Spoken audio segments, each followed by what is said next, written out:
السلام علیکم دوستو آج کا ہمارا موضوع ہے اردو سے کیا مراد ہے۔ اردو سے مراد ایک زبان ہے جو پاکستان کی قومی زبان ہے اور ہندوستان کی 7 سرکاری زبانوں میں سے ایک ہے۔ یہ زبان ہند آریائی زبانوں کے خاندان سے تعلق رکھتی ہے اور اس کی جڑیں قدیم ہندوستانی زبانوں میں پائی جاتی ہیں۔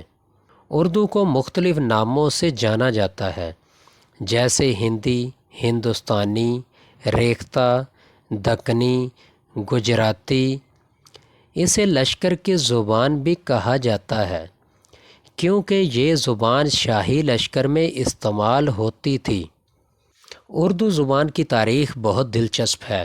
یہ زبان مختلف ادوار میں مختلف ناموں سے جانی جاتی رہی، کیونکہ لوگوں کا خیال ہے کہ اردو کا لفظ ترکی زبان سے ماخوذ ہے جس کا مطلب لشکر ہے۔ 17ویں صدی کے بعد جب شاہی لشکر دہلی میں مقیم ہوا تو اس زبان کو اردو معلیٰ کہا جانے لگا۔ رفتہ رفتہ معلیٰ کا لفظ خارج ہو گیا اور صرف اردو باقی رہ گیا۔ اردو زبان فارسی، عربی، ترکی اور سنسکرت زبانوں کا مرکب ہے۔ یہ زبان برصغیر پاک و ہند میں رابطے کی زبان کے طور پر بھی استعمال ہوتی رہی ہے۔